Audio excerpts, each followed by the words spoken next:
Apa itu syukur? Sebentar. Ibu bersyukur punya rumah? Syukur. Ibu bersyukur punya kendaraan? Bersyukur punya keluarga? Ada suami, ada anak-anak, bersyukur? Baik. Yakin? Bersyukur diberikan pakaian? Yakin? Masa? Nah, sekarang apa itu syukur? Syukur itu pelan-pelan.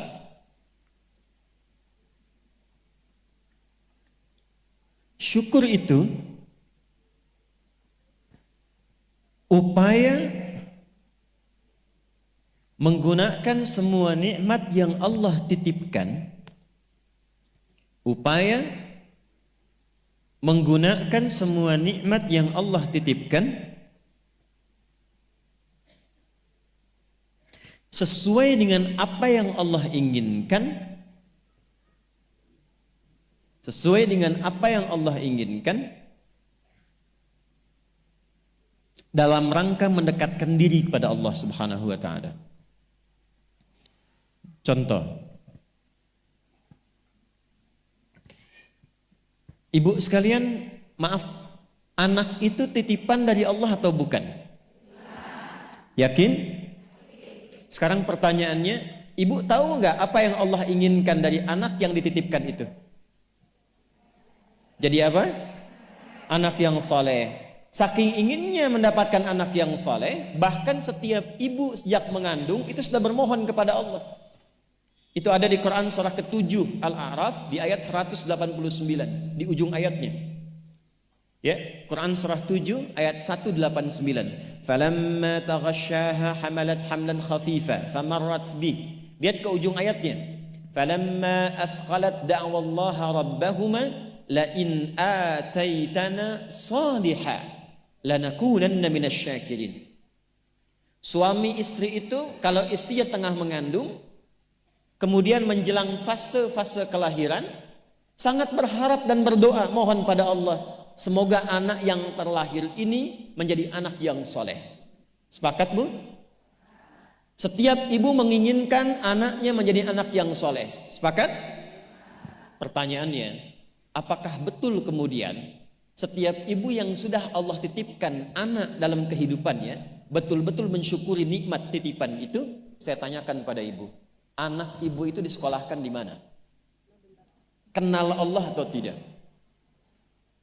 Diajarkan sholat atau tidak?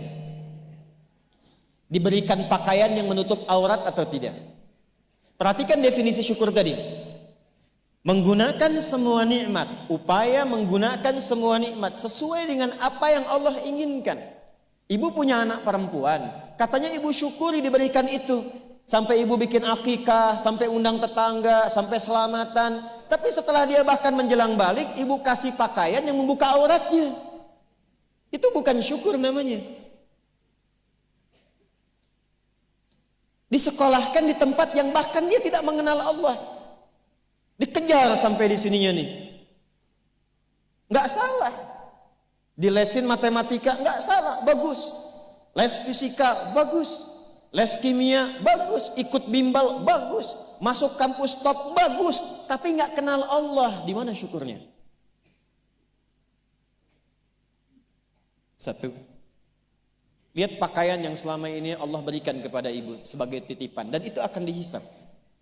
Buka lemari pakaiannya. Coba cek, ada nggak satu bagian pakaian yang belum pernah dipakai untuk ibadah? Coba lihat ketika beli tas mewah, sepatu baru, pakaian baru, sudah pernah dipakai ibadah belum? Jangan-jangan beli tas itu hanya untuk dipakai keundangan saja. Jadi ketika manusia mengundang, beli yang baru. Kenapa ketika Allah yang mengundang 5 kali dalam sehari, bahkan untuk memberikan solusi kehidupan, yang baru itu nggak pernah dipakai? Oh, kenapa pada diam? Satu, berasa ya? Satu. Jadi di titik ini, terkadang ada orang yang menuntut dari Allah kenyamanan hidup, ketenangan, kedamaian. Tapi ketika Allah memberikan apa yang diinginkan, tidak menggunakan nikmat itu yang membuat dia damai.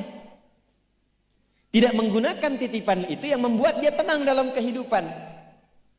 Karena itu saya ingin memulai dengan mengajak kita semua, ayo kita lihat lagi apa saja titipan Allah yang telah dititipkan dalam kehidupan ibu dan bapak yang ada di luar saat ini sampai dengan detik ini.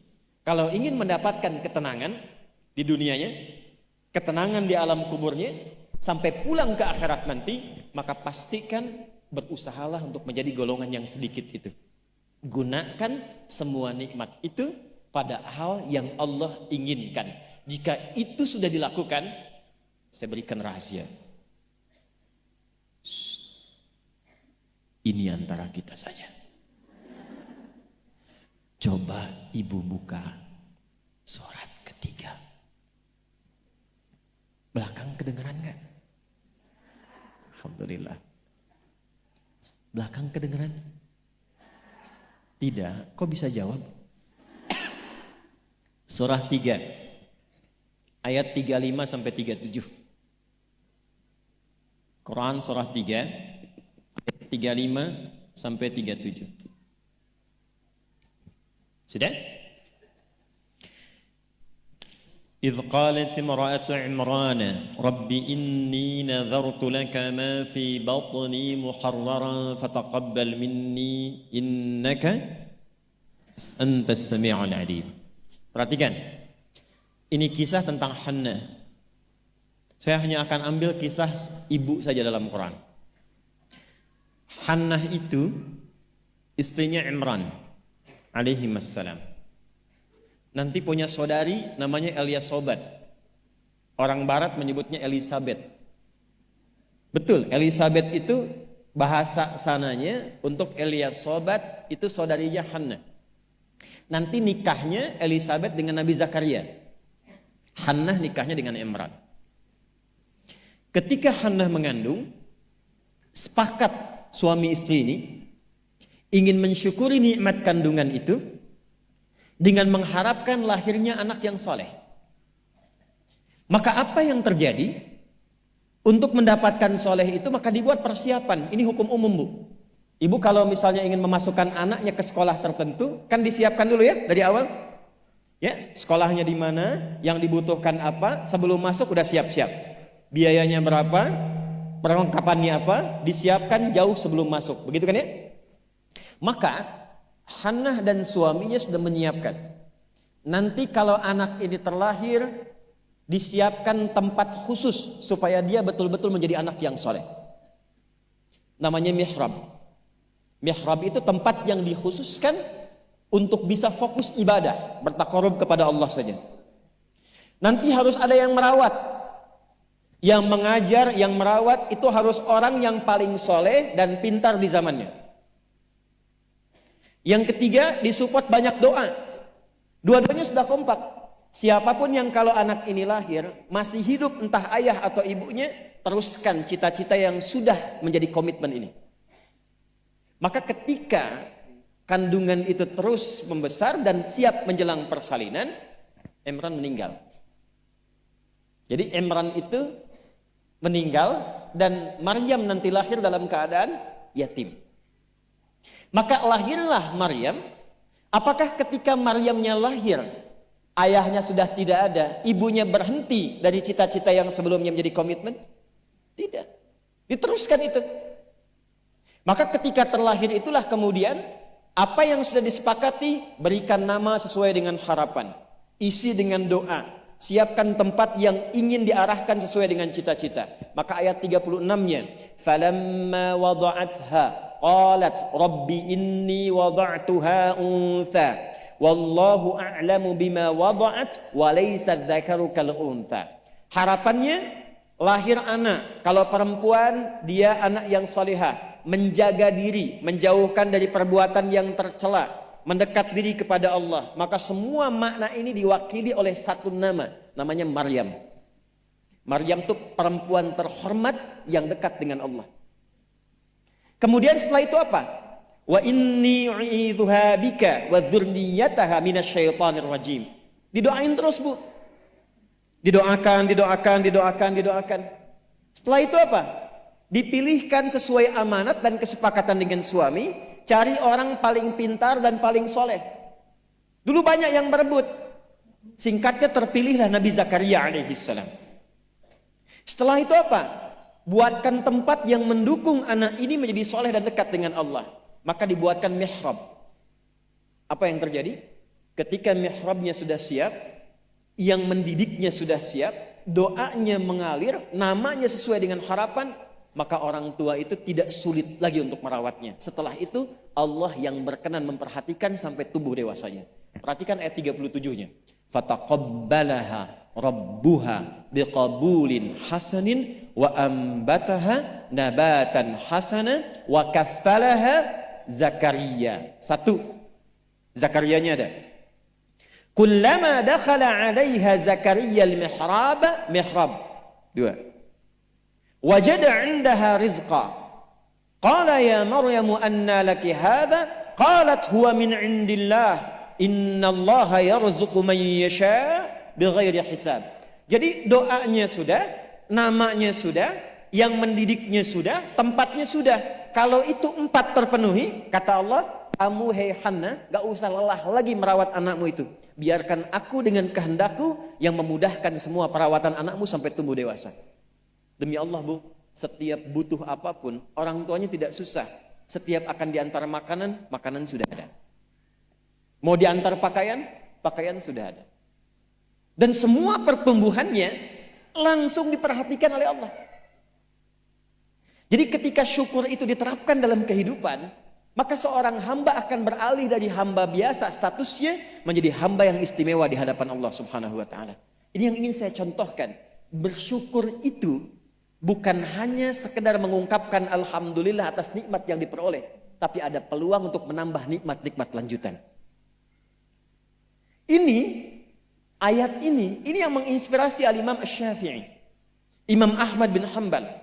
Tidak banyak orang tahu Imam Syafi'i itu single parent Bu ibunya. Imam Ahmad bin Hanbal itu single parent. Jadi begitu dititipkan anak laki-laki Imam Ahmad, bapaknya meninggal, ibunya yang gendong sana sini. Musim dingin, dimasakin air. Kan belum ada water heater waktu itu. Dimasakin Bu, malam-malam, diwuduin pakai air hangat. Digendong oleh ibunya ke masjid, ke halakoh-halakoh para ulama, disimpan, selesai digendong, dibawa lagi. Apa yang terjadi? Ketika semua nikmat dititipkan anak itu disyukuri sesuai dengan apa yang Allah kehendaki, jadilah Imam Ahmad. Ibu kenal Imam Al-Bukhari? Ayo bilang kenal. Ini juga sama, single parent. Bahkan lebih dahsyat lagi, Imam Al-Bukhari itu saat lahir ayahnya meninggal, usia 2 tahun matanya buta. Dan dokter mengatakan pada masa itu ini buta permanen, gak akan sembuh. Apa yang menjadikan kemudian matanya sembuh sampai jadi orang paling hebat di zamannya dan melahirkan karya besar Sahih Al-Bukhari. Wa qalilun min ibadiyasy syakur. Ibunya. Jadi betul-betul mensyukuri nikmat diberikan seorang anak, dititipkan seorang anak. Jadi nggak pernah lihat Bu. Jangan lihat kata orang, ini anak si fulan, misalnya si fulana ini kurang begini, anak si fulana autis, anak si fulana begini, nggak ada. Nggak ada satu anak pun terlahir yang tidak punya keistimewaan, itu tidak ada. Tanamkan pada hati yang paling dalam. Dalam kondisi apapun Allah menitipkan anak pada ibu, itu ada keistimewaan di dalamnya yang menyempurnakan kebahagiaan dalam rumah tangga. Pernah ada seorang ibu sedih karena begitu terlahir anaknya divonis lumpuh otak, cerebral palsy, lumpuh otak. Saya katakan, belum tentu itu jadi kekurangan. Boleh jadi Allah titipkan satu kelebihan di balik anak itu yang belum terbuka sekarang. Coba bacain Quran terus. Dibacakan Quran, bacain Quran, bacain Quran. Begitu anak itu mulai bisa bicara, yang keluar Quran. Begitu dicek oleh seorang ustadz, ternyata anak itu sudah hafal Quran 30 juz. 30 juz. Dan barakah anak itu yang kemudian membawa si ibu jadi keliling-keliling. Haji, umrah, ke satu tempat yang tidak pernah dikunjungi sebelumnya. bertemu dengan orang hebat yang tidak pernah dibayangkan sebelumnya. Ternyata lewat wasilah anak itu. Disyukur itu membahagiakan. Itulah syukur. Di syukur itu dampaknya banyak, Bu. Dia nggak akan tertinggal, dunia dapat, akhirat juga diraih. Apa itu syukur? Sebentar. Ibu bersyukur punya rumah? Syukur. Ibu bersyukur punya kendaraan?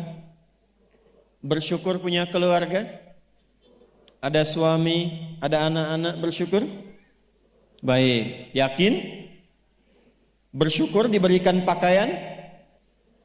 Yakin? Masa? Nah, sekarang apa itu syukur? Syukur itu pelan-pelan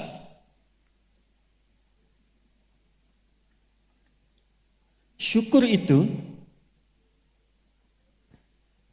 upaya menggunakan semua nikmat yang Allah titipkan, upaya menggunakan semua nikmat yang Allah titipkan sesuai dengan apa yang Allah inginkan, sesuai dengan apa yang Allah inginkan, dalam rangka mendekatkan diri kepada Allah Subhanahu wa taala. Contoh, Ibu sekalian, maaf, anak itu titipan dari Allah atau bukan? Yakin? Sekarang pertanyaannya, ibu tahu nggak apa yang Allah inginkan dari anak yang dititipkan itu? Jadi apa? Anak yang saleh. Saking inginnya mendapatkan anak yang saleh, bahkan setiap ibu sejak mengandung itu sudah bermohon kepada Allah.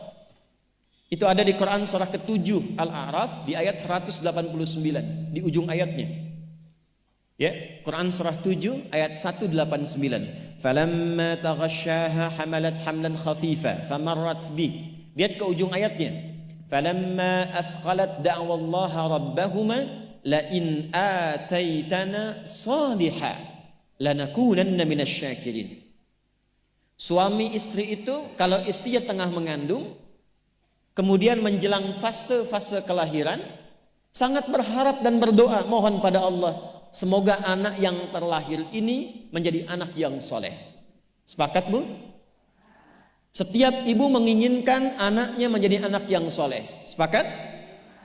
Pertanyaannya, apakah betul kemudian setiap ibu yang sudah Allah titipkan anak dalam kehidupannya betul-betul mensyukuri nikmat titipan itu? Saya tanyakan pada ibu, anak ibu itu disekolahkan di mana? Kenal Allah atau tidak? Diajarkan sholat atau tidak? Diberikan pakaian yang menutup aurat atau tidak? Perhatikan definisi syukur tadi. Menggunakan semua nikmat, upaya menggunakan semua nikmat sesuai dengan apa yang Allah inginkan. Ibu punya anak perempuan, katanya ibu syukuri diberikan itu. Sampai ibu bikin akikah, sampai undang tetangga, sampai selamatan. Tapi setelah dia bahkan menjelang balik, ibu kasih pakaian yang membuka auratnya. Itu bukan syukur namanya. Disekolahkan di tempat yang bahkan dia tidak mengenal Allah. Dikejar sampai di sininya nih. Nggak salah. Dilesin matematika, nggak salah, bagus. Les fisika, bagus. Les kimia, bagus. Ikut bimbel, bagus. Masuk kampus top, bagus. Tapi nggak kenal Allah, di mana syukurnya? Satu, lihat pakaian yang selama ini Allah berikan kepada ibu sebagai titipan, dan itu akan dihisap.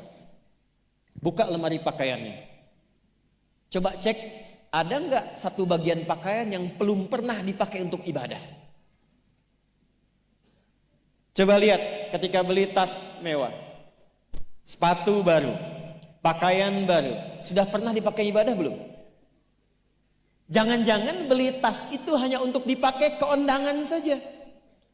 Jadi ketika manusia mengundang, beli yang baru. Kenapa ketika Allah yang mengundang 5 kali dalam sehari, bahkan untuk memberikan solusi kehidupan, yang baru itu nggak pernah dipakai?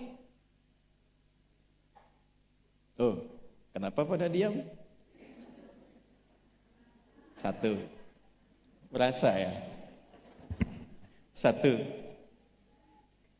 Jadi di titik ini, terkadang ada orang yang menuntut dari Allah kenyamanan hidup, ketenangan, kedamaian, tapi ketika Allah memberikan apa yang diinginkan, tidak menggunakan nikmat itu yang membuat dia damai. Tidak menggunakan titipan itu yang membuat dia tenang dalam kehidupan. Karena itu saya ingin memulai dengan mengajak kita semua, ayo kita lihat lagi apa saja titipan Allah yang telah dititipkan dalam kehidupan ibu dan bapak yang ada di luar saat ini sampai dengan detik ini. Kalau ingin mendapatkan ketenangan di dunianya, ketenangan di alam kuburnya, sampai pulang ke akhirat nanti, maka pastikan berusahalah untuk menjadi golongan yang sedikit itu. Gunakan semua nikmat itu pada hal yang Allah inginkan. Jika itu sudah dilakukan, saya berikan rahasia. Ini antara kita saja. Coba ibu buka surat ketiga. Belakang kedengeran gak? Alhamdulillah. Belakang kedengeran? Tidak. Kok bisa jawab? Surah 3 ayat 35 sampai 37. Quran surah 3 ayat 35 sampai 37. Sudah? إذ قالت امرأة عمران رب إني نذرت لك ما في بطني محررا فتقبل مني إنك أنت السميع العليم. Perhatikan, ini kisah tentang Hannah. Saya hanya akan ambil kisah ibu saja dalam Quran. Hannah itu istrinya Imran alaihi wassalam. Nanti punya saudari namanya Eliasobat. Orang barat menyebutnya Elizabeth. Betul, Elizabeth itu bahasa sananya untuk Eliasobat itu saudarinya Hannah. Nanti nikahnya Elizabeth dengan Nabi Zakaria. Hannah nikahnya dengan Imran.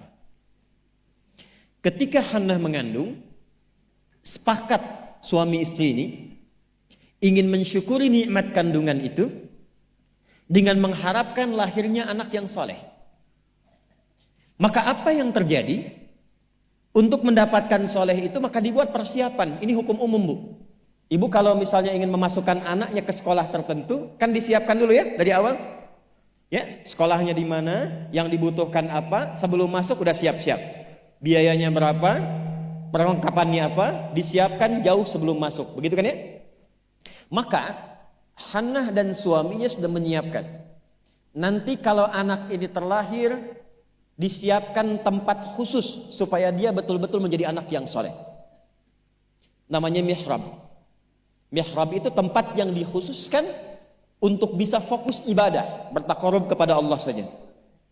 Nanti harus ada yang merawat. Yang mengajar, yang merawat itu harus orang yang paling soleh dan pintar di zamannya. Yang ketiga, disupport banyak doa. Dua-duanya sudah kompak. Siapapun yang kalau anak ini lahir masih hidup, entah ayah atau ibunya, teruskan cita-cita yang sudah menjadi komitmen ini. Maka ketika kandungan itu terus membesar dan siap menjelang persalinan, Imran meninggal. Jadi Imran itu meninggal dan Maryam nanti lahir dalam keadaan yatim. Maka lahirlah Maryam. Apakah ketika Maryamnya lahir, ayahnya sudah tidak ada, ibunya berhenti dari cita-cita yang sebelumnya menjadi komitmen? Tidak. Diteruskan itu. Maka ketika terlahir itulah kemudian apa yang sudah disepakati, berikan nama sesuai dengan harapan, isi dengan doa, siapkan tempat yang ingin diarahkan sesuai dengan cita-cita. Maka ayat 36-nya, falamma wada'atha qalat rabbi inni wada'tuha untha wallahu a'lamu bima wada'at wa laysa dzakaru kal untha. Harapannya lahir anak, kalau perempuan dia anak yang salihah, menjaga diri, menjauhkan dari perbuatan yang tercela, mendekat diri kepada Allah, maka semua makna ini diwakili oleh satu nama, namanya Maryam. Maryam itu perempuan terhormat yang dekat dengan Allah. Kemudian setelah itu apa? Wa inni u'idzuha bika wa dzurriyyataha minasyaitonir rajim. Didoain terus, Bu. Didoakan. Setelah itu apa? Dipilihkan sesuai amanat dan kesepakatan dengan suami, cari orang paling pintar dan paling soleh. Dulu banyak yang berebut. Singkatnya terpilihlah Nabi Zakaria alaihissalam. Setelah itu apa? Buatkan tempat yang mendukung anak ini menjadi soleh dan dekat dengan Allah. Maka dibuatkan mihrab. Apa yang terjadi? Ketika mihrabnya sudah siap, yang mendidiknya sudah siap, doanya mengalir, namanya sesuai dengan harapan, maka orang tua itu tidak sulit lagi untuk merawatnya. Setelah itu Allah yang berkenan memperhatikan sampai tumbuh dewasanya. Perhatikan ayat 37-nya. Fataqabbalaha rabbuha biqabulin hasanin wa ambataha nabatan hasana wa kaffalaha Zakaria. Satu, Zakariyanya ada. Kullama dakhala 'alaiha Zakaria al-mihrab. Dua. Wajada 'indaha rizqa. Qala ya Maryam anna laki hadha? Qalat huwa min 'indillah. Innallaha yarzuqu man yasha' bighairi hisab. Jadi doanya sudah, namanya sudah, yang mendidiknya sudah, tempatnya sudah. Kalau itu 4 terpenuhi, kata Allah, kamu hei Hannah, gak usah lelah lagi merawat anakmu itu. Biarkan aku dengan kehendakku yang memudahkan semua perawatan anakmu sampai tumbuh dewasa. Demi Allah, Bu, setiap butuh apapun, orang tuanya tidak susah. Setiap akan diantar makanan, makanan sudah ada. Mau diantar pakaian, pakaian sudah ada. Dan semua pertumbuhannya langsung diperhatikan oleh Allah. Jadi ketika syukur itu diterapkan dalam kehidupan, maka seorang hamba akan beralih dari hamba biasa statusnya menjadi hamba yang istimewa di hadapan Allah Subhanahu wa taala. Ini yang ingin saya contohkan. Bersyukur itu bukan hanya sekedar mengungkapkan alhamdulillah atas nikmat yang diperoleh, tapi ada peluang untuk menambah nikmat-nikmat lanjutan. Ini ayat ini yang menginspirasi Al-Imam Asy-Syafi'i, Imam Ahmad bin Hanbal. Tidak banyak orang tahu Imam Syafi'i itu single parent, Bu, ibunya. Imam Ahmad bin Hanbal itu single parent. Jadi begitu dititipkan anak laki-laki Imam Ahmad, bapaknya meninggal, ibunya yang gendong sana sini. Musim dingin, dimasakin air. Kan belum ada water heater waktu itu. Dimasakin, Bu, malam-malam. Diwuduin pakai air hangat. Digendong oleh ibunya ke masjid. Ke halakoh-halakoh para ulama, disimpan, selesai digendong, dibawa lagi. Apa yang terjadi? Ketika semua nikmat dititipkan anak itu disyukuri sesuai dengan apa yang Allah kehendaki, jadilah Imam Ahmad. Ibu kenal Imam Al-Bukhari? Ayo bilang kenal. Ini juga sama, single parent. Bahkan lebih dahsyat lagi, Imam Al-Bukhari itu saat lahir ayahnya meninggal, usia 2 tahun matanya buta. Dan dokter mengatakan pada masa itu, ini buta permanen, gak akan sembuh. Apa yang menjadikan kemudian matanya sembuh, sampai jadi orang paling hebat di zamannya, dan melahirkan karya besar Sahih Al-Bukhari. Wa qalilun min ibadiyasy syakur. Ibunya. Jadi betul-betul mensyukuri nikmat diberikan seorang anak, dititipkan seorang anak, jadi gak pernah lihat, Bu. Jangan lihat kata orang, ini anak si fulan, misalnya si fulana ini kurang begini. Anak si fulanah autis, anak si fulanah begini, enggak ada. Enggak ada satu anak pun terlahir yang tidak punya keistimewaan, itu tidak ada. Tanamkan pada hati yang paling dalam. Dalam kondisi apapun Allah menitipkan anak pada ibu, itu ada keistimewaan di dalamnya yang menyempurnakan kebahagiaan dalam rumah tangga. Pernah ada seorang ibu sedih karena begitu terlahir anaknya divonis lumpuh otak. Cerebral palsy, lumpuh otak. Saya katakan, hei, belum tentu itu jadi kekurangan. Boleh jadi Allah titipkan satu kelebihan di balik anak itu yang belum terbuka sekarang. Coba bacain Quran terus. Dibacakan Quran, bacain Quran. Begitu anak itu mulai bisa bicara, yang keluar Quran. Begitu dicek oleh seorang ustadz, ternyata anak itu sudah hafal Quran 30 juz. 30 juz. Dan barokah anak itu yang kemudian membawa si ibu jadi keliling-keliling. Haji, umrah, ke satu tempat yang tidak pernah dikunjungi sebelumnya. Bertemu dengan orang hebat yang tidak pernah dibayangkan sebelumnya. Ternyata lewat wasilah anak itu. Disyukur itu membahagiakan. Itulah syukur. Di syukur itu dampaknya banyak, Bu. Dia nggak akan tertinggal, dunia dapat, akhirat juga diraih.